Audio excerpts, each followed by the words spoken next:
If I were Jeff and Matt, I wouldn't worry about nothing but going into the Hall of Fame. That's all I would worry about. And once you achieve that, then you know what I mean. Then you start doing your other bookings or whatever else you want to do. But and like I said, not a bad idea. Jeff and CM Punk. I don't think he's going to retire Punk. Punk is not ready to retire. But I'm just saying, if I were those two, I would just worry about just going right into the Hall of Fame. Teddy, Adam Cole, of course, used to be in WWE as well, and NXT, and now on AEW. For me, I don't know exactly what his health issues may have been a year or so back or whatever was going on. I know he had a broken foot at one time or something, but he doesn't look the part. He looks like he doesn't even train. That's an issue, is it not, for a professional wrestler to look so untrained? Well, yeah, it is an issue if fans want it to be. You know what I mean? I don't think there's no law saying you got to work out to be a professional wrestler or you got to train to be a professional wrestler. You know, that's not so. Because I know a lot of guys that are working and don't go to the gym at all. I ain't never seen them in the gym, but they're in the ring working. So I don't know, you know, that's kind of left up to the individual himself. You know what I mean? If it was me, I'm not even a wrestler, but I still go to the gym because I'm concerned about how I look and my health. So, and then this job here, it requires you to be on TV. So when you walk out on TV, you want to walk out on TV looking your very best. Yes. So that's my thing is I always like to stay on go. If you're ready, you know, you call, I'm ready. Matt, I mean, look at Jay White. He doesn't look like he spent 1 minute in a gym. Oh, no. Jay White is so cut up that his is more about a lean body. And I can buy into his character because his character also feels believable as a threat. Adam Cole is out of shape and doesn't feel like a threat, even when he's on the microphone. Out of shape or he just is a skinny guy. But I don't think Jay White has that definition at all. I think he's one of these guys who we don't know if he works out or not, but you see definition in Jay White's body. Maybe I'm just looking. I see a more cut up athletic look than I do the huge muscle look, which fits perfectly when it comes to AEW based on how they began that organization as maybe a smaller group utilizing guys who weren't the giants that they may have been looking for in WWE at the time. Correct. So, yeah, and he was great also in New Japan Pro Wrestling. I think that one of the reasons that he is so popular and works with so many people in AEW, he's got some acting chops. He can use the microphone and he comes across very well. So even if he is a little bit smaller, his character is strong. And that's the difference between him and Adam Cole. Does that make sense, Teddy, to you? Not really. Not really. Hey, let me ask you about something in TNA. Actually, with TNA star Jeff Hardy had mentioned that he wants to retire CM Punk. He says, quote, "Ultimately, man, I'd like to do a really cool match in the WWE and do the Hall of Fame and all that stuff to really end it on the highest note possible.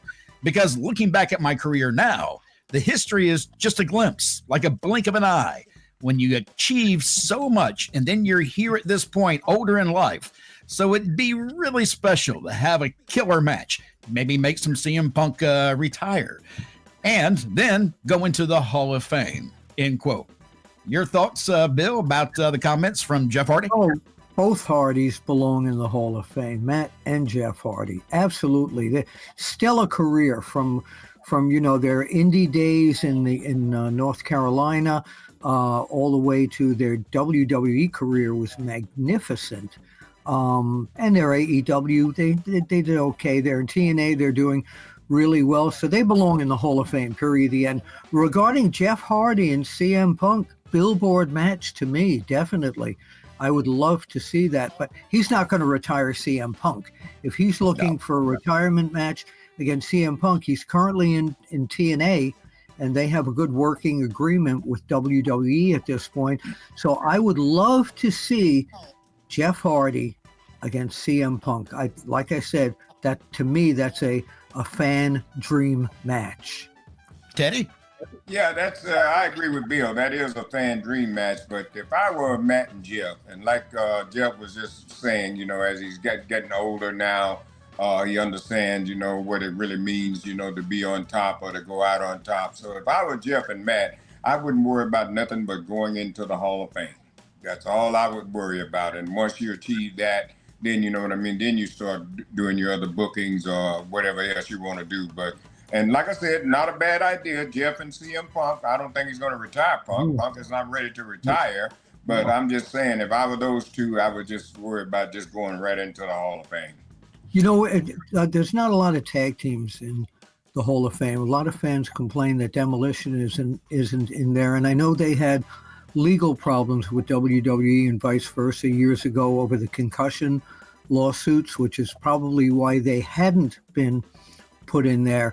But they definitely, as a tag team, belong in that Hall of Fame. Maybe with the new company, with TKO Endeavor, maybe they can get us in there. All right, Cody Rhodes and Kevin Owens has been confirmed for Royal Rumble 2025, and a huge ladder match. Any predictions, Bill?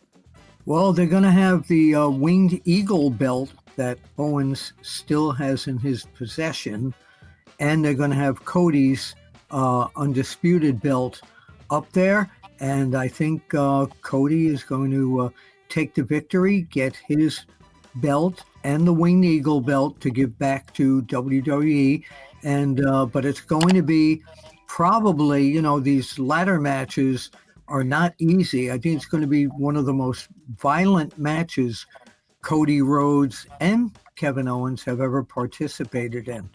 Yeah, the ladder matches are very dangerous matches. As a matter of fact, earlier today, Teddy and I had the opportunity to have Devon Dudley on Road Trip After Hours, which we drop on YouTube every week. You can find us there, and you'll find, as a matter of fact, by the time you're seeing this, you'll see that interview with Devon on there, and he talks about some of those incredible bumps and how dangerous those ladder matches can be. So make sure you look at that. The ladder matches between the Dudleys, Edge and Christian, and the Hardy Boys.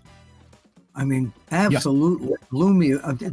It was so innovative. The first ladder match I really remember in WWE was the 1-2-3 Kid and Razor Ramon. There, if I remember correctly, that was. But ladder matches have been around not since the beginning of time, but I saw some in the 1970s. But they're all very, very vicious matches. Teddy, did you ever ref any ladder matches that you recall? I don't know. I don't remember. I don't think so. I might have did when I first got into WWF. Then I might have did. I'm not sure, but I just don't remember.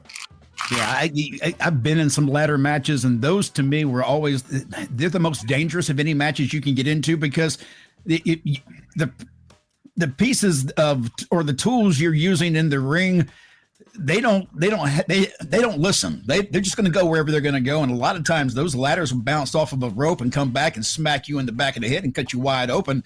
And you didn't even plan for it. It just happens. So those kind of matches. You know what I want to see? Well, I want to see. Go ahead, Teddy.